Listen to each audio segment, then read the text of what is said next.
represent a significant departure from its commitments formally entered into. We wrote as much last week, and the letter that we received in reply didn't reply to the questions we put in a letter on the level of structural deficit, on the scale of the debt, and prospects for growth.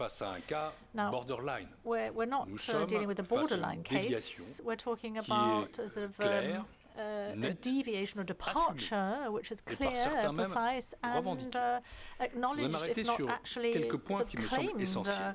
By some, perhaps I could just dwell on the points that I think are important in order to spell us understanding. We're not calling into question the government's priorities. It's for the Italian government that has legitimacy when it comes to the government of the country and its priorities when it comes to relaunching the investment or fighting poverty. For those who know the situation in Italy, realize that those are priorities that make a lot of sense in the Italian context. So the Commission is not going to interfere in any way with these domestic choices, as I say, legitimate choices of the Italian government. But what worries us is something else, and that is the budgetary impact of these policies on citizens and on the Italian people. And our opinion, the one we've just adopted, deals with precisely that. Secondly, Italy has to continue with its efforts in order to bring down its debt. Public debt is the enemy of the economy. L'ennemi des peuples européens. La dette publique représente, comme l'a dit Valdis, 131% du PIB italien. C'est l'équivalent de 37 000 € par personne. Ce fardeau laisse l'économie italienne à bout de souffle.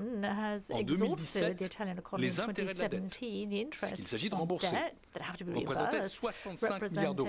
C'est très exactement le budget de l'éducation. C'est un peu plus de 1 000 € par personne payés chaque année. Réduire cette montagne de dette doit donc être une priorité stratégique pour l'Italie. Un pays qui ne se désendette pas est un pays qui s'affaiblit et qui ne peut pas mener des politiques publiques qui sont bonnes pour ses citoyens.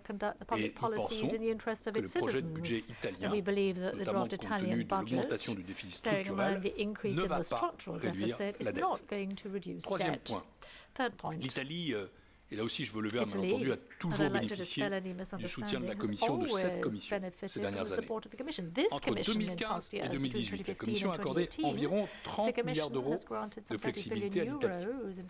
Ce sont 30 milliards d'euros, pas moins, qui ont pu être utilisés pour soutenir une reprise encore fragile, pour faciliter les investissements et les réformes, pour protéger les Italiens contre les tremblements de terre, contre la menace terroriste. Et nous assumons ces flexibilités étaient raisonnables et motivées. Enfin, comme mentionné dans notre opinion, il faut rappeler que l'Italie est le deuxième bénéficiaire du plan Juncker, pour un total de 8,5 milliards d'euros. Ce sont autant d'investissements en plus pour l'Italie. Le pays est le deuxième bénéficiaire des fonds structurels dans la période 2014-2020. C'est un montant de près de 45 milliards d'euros. C'est une moyenne de 735 € par personne. Bref, je pense, non, je ne pense pas, je suis certain que la Commission, loin d'être un frein pour l'Italie, agit comme un des moteurs de l'investissement en Italie. C'est un allié pour la croissance de ce pays. Quelles sont maintenant les prochaines étapes? Le gouvernement a 3 semaines pour soumettre à la Commission un projet de plan budgétaire révisé. 3 semaines, même si nous les encourageons à nous envoyer ce plan dans les meilleurs délais, il n'est pas forcément nécessaire d'utiliser la totalité de ce délai. Et quand nous recevrons ce projet révisé, nous l'analyserons et nous préparerons une nouvelle opinion qui reflètera tout changement éventuel. Donc aujourd'hui n'est pas la fin de l'histoire. C'est une étape de la procédure et le dialogue continue. Et évidemment, nous y sommes ouverts et notre porte est ouverte au gouvernement italien, en particulier à celui qui est notre interlocuteur naturel, qui est le ministre des Finances, Giovanni Tria. D'ici là, puisque dans 3 semaines, ça nous mène au 13 novembre, la Commission présentera ses prévisions économiques d'automne le 8 novembre prochain. Et nous verrons si elles sont plus proches de ce que dit le projet de budget du gouvernement ou plus proche des mises en garde que fait l'Office parlementaire du budget que nous avons cité également dans notre lettre de la semaine dernière.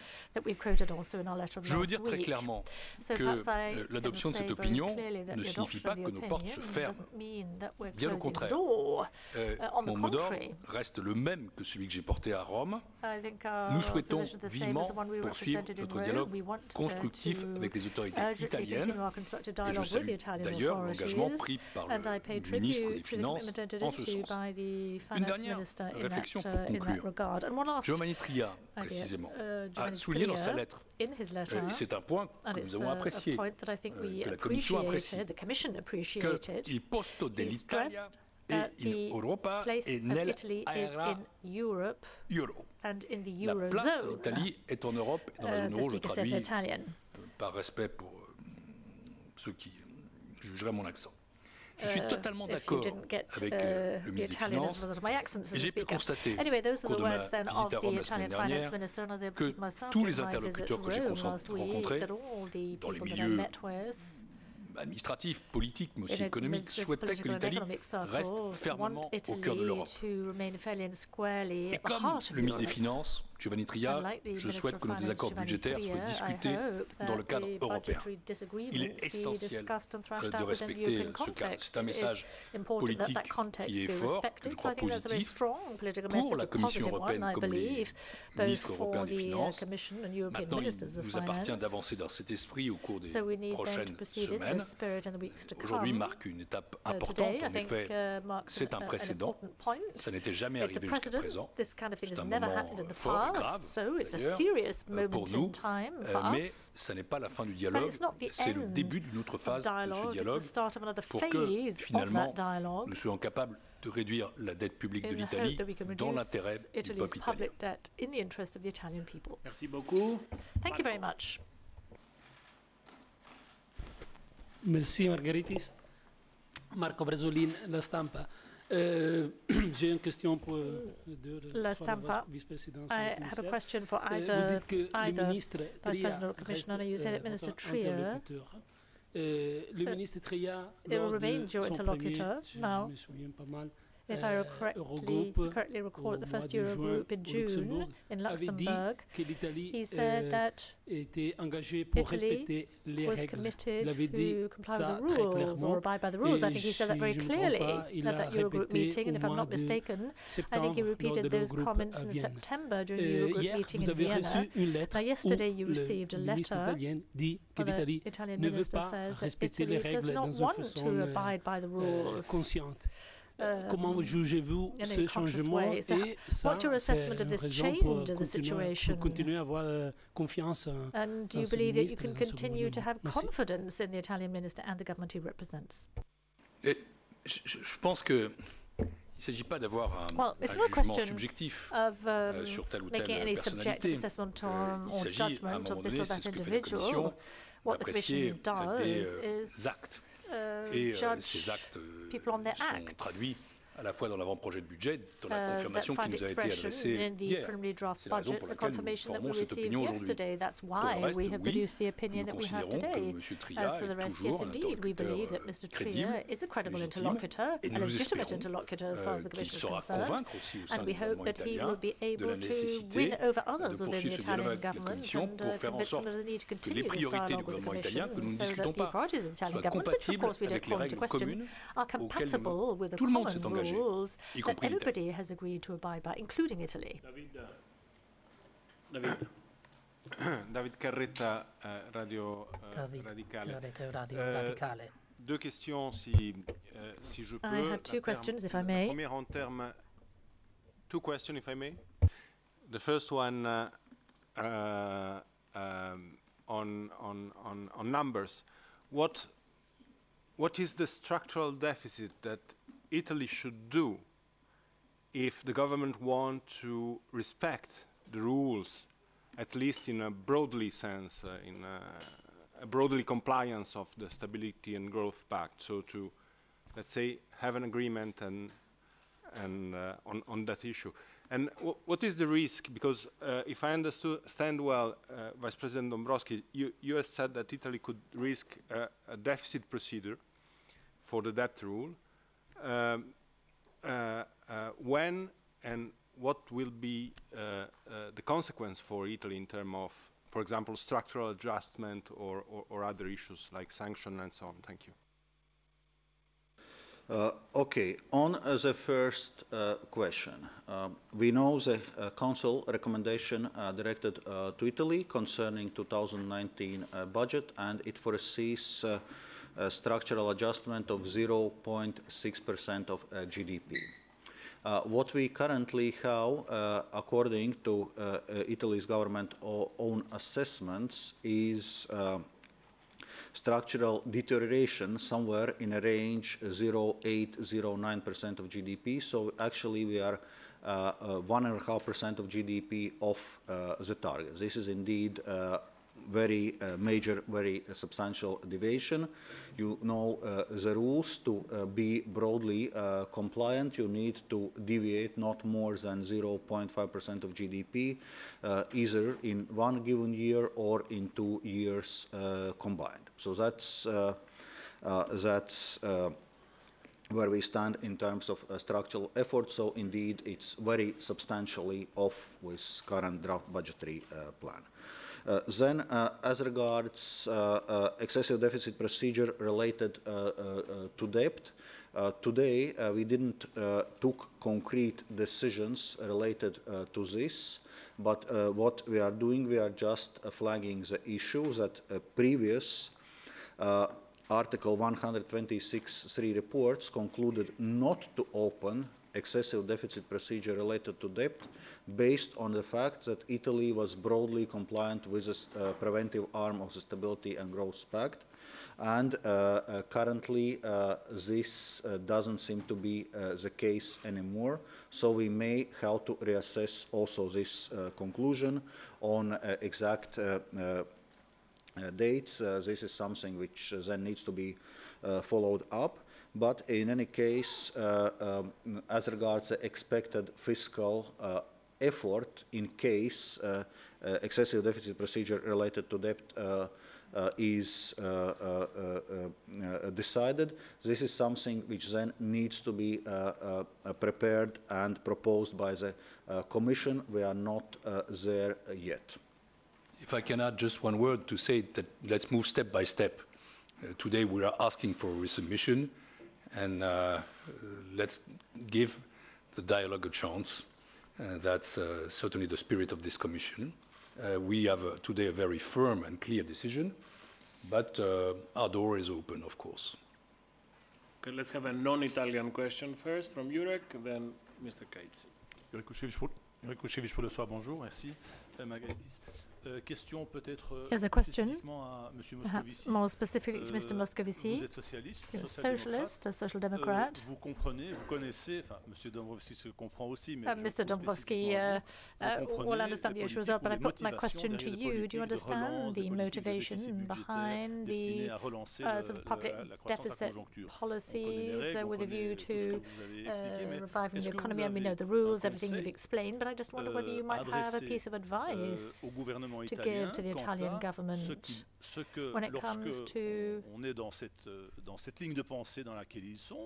given the track on which they've launched themselves, trying to relaunch the economy through sort of deficit spending. I mean, do you have a piece of advice to give to them as to what they can do whilst respecting the current rules? If they don't want to resort to the budgetary discipline policy as part of the Stability and Growth Pact. Well, I think the Commission is very united. What we're seeing here, well, I said we're not talking about a borderline case. The ball hasn't touched the line, it's far from it. So rules have to apply. Pas dans ce débat avec nos préférences politiques. We're not injecting our own political preferences into this debate, but in that you're asking me what my position is, I think you can understand. Dans un pays où il y a 6 millions de pauvres, in a country where you have 6 million poor, that you want to launch a poverty plan. Dans un pays qui you can understand a connu in a country that has understood the tragedies such as Genoa, that you want to invest in an infrastructure investment program. But the issue is how you make that political resolve compatible with the commitments that it into. As far as I'm concerned, sur le terrain politique, ça fait probablement 20 ans que je considère que la dette publique est l'ennemi de l'économie, l'économie du peuple, mais aussi l'économie de la croissance. Et du coup, que pour un homme de gauche, il est absurde. Parce que quand on s'endette, on n'a pas d'argent pour mettre en place les politiques éducatives, sociales, structurelles. En plus, là, nous sommes devant une politique de relance dans une période de croissance élevée, avec une dette publique forte. C'est ce qui a conduit aussi l'Office parlementaire italien à considérer que l'impact budgétaire ne débouchait pas sur une croissance forte. Donc je réponds que même dans une logique social-démocrate, augmenter la dette n'est pas une stratégie intelligente. Increasing debt, even from a socialist perspective, doesn't make any sense in a situation such as this. Mike. Ivo Caizzi, Corriere della Sera.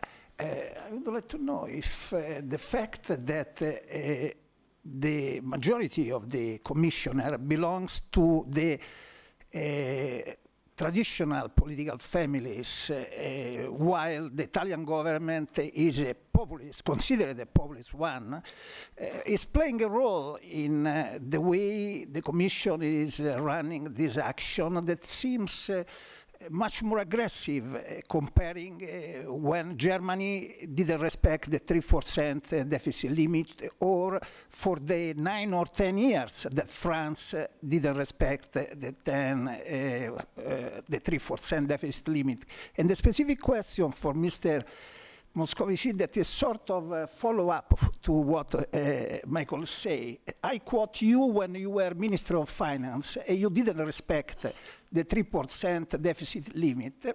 I quote an interview to the New York Times that generally doesn't publish fake news. You were criticizing the technocrats in Brussels because they have a mainstream view that is neoliberal or orthodox, while I am socialist, and so I think in a different way. Plus, we have election in France, we have political choices, and we are defending our own way. It seems Salvini or Di Maio speaking. Can you explain why you changed your mind in such a limited time? Okay, let me start by responding to the first part of the question. So first, as you know, European Commission is not getting engaged in party politics in member states. We are dealing with democratically elected or appointed authorities in member states.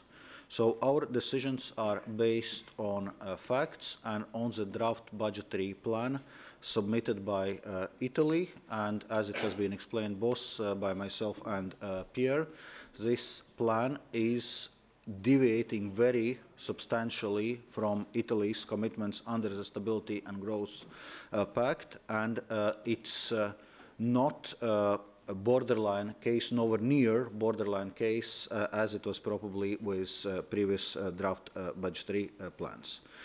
As regards member states which had been in excessive deficit procedure, meaning having deficit ratios over 3% of GDP.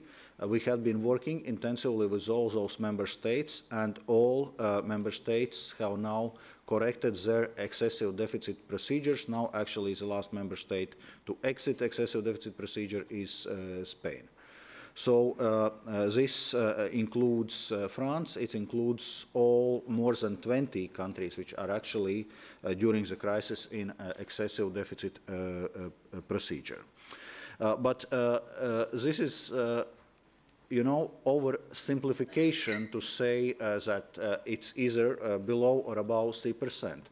this was one of the lessons of the crisis, to introduce or to strengthen the preventive arm of the Stability and Growth Pact, exactly to avoid this logic that we are saying, oh, we are just below 3%, therefore everything is fine, because your fiscal position also depends on where you are in the economic cycle. And if you are in a period of economic growth, and euro area is now in a 6th consecutive year of economic growth, it's necessary to bring down budget deficit and debt levels, also to provide a room for maneuver during the next downturn. If you just continue to run high deficit and aggregate debt, you make your economy very vulnerable for a next economic downturn. So there's also a strong economic rationale behind those decisions. Très rapide.